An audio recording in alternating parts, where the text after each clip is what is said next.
Hi കൂട്ടുകാരെ, ഞാൻ അഹമ്മദ് നിസാമി. ജെ.പി.സളപ്പള്ളി 4ാം ക്ലാസ്സിൽ പഠിക്കുന്നു. ശക്തിയുടെ കവി എന്ന പേരിൽ അറിയപ്പെടുന്ന എടശ്ശേരി ഗോവിന്ദൻ നായർ എന്ന സാഹിത്യകാരനെയാണ് പരിചയപ്പെടുത്തുന്നത്. 1906 ഡിസംബർ 23-ന് മലപ്പുറം ജില്ലയിലെ കുറ്റിപ്പുറത്താണ് അദ്ദേഹം ജനിച്ചത്. മാതാവ് എടശ്ശേരി കളത്തിൽ കുഞ്ഞിക്കുട്ടി അമ്മയും പിതാവ് സാൾട്ട് ശിപ്പായി പി. കൃഷ്ണക്കുറുപ്പുമായിരുന്നു.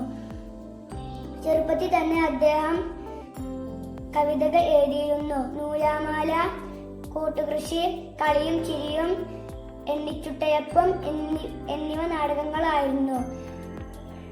കർഷകരുടെ നാടൻ ശീലുകൾക്ക് അദ്ദേഹം കാവ്യരൂപം നൽകി. മണ്ണിന്റെ മകനായ കരുത്തൻ എന്ന് വിശേഷിപ്പിച്ചു. 15-ാം വയസ്സിൽ അദ്ദേഹം വക്കീൽ ഗുമസ്തപ്പണി സ്വീകരിച്ചു. 1934 പൊന്നാനിയിലെ അഭിഭാഷകന്റെ കീഴിൽ ജോലി ചെയ്തു. പ്രധാന കൃതികളായ ഭൂതപ്പാട്ട്, കുറ്റിപ്പുറം പാലം, പുത്തൻ കലവും അരിവാളും, കാവിലപ്പാട്ട്, പണിമുടക്കം തുടങ്ങിയവയാണ്.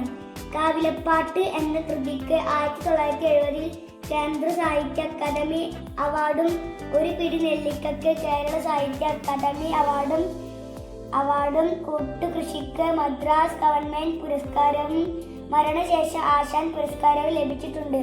സ്വതന്ത്ര സമര കാലത്ത് ദേശീയ പ്രസ്ഥാനത്തിൽ ഉണ്ടായിരുന്ന എടശ്ശേരി രാഷ്ട്രീയം വിട്ട് മാനവികതയുടെ വക്താവായി.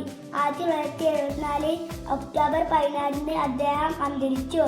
ജീവിതത്തിലെ പ്രയാസങ്ങൾ ശക്തിയോടുകൂടി നേരിട്ടാലേ അവയെ അതിജീവിക്കാനാകൂ എന്നാണ് കവിതകളിലൂടെ പ്രചരിപ്പിച്ചതും ജീവിതത്തിലൂടെ തെളിയിച്ചതും. Thank you.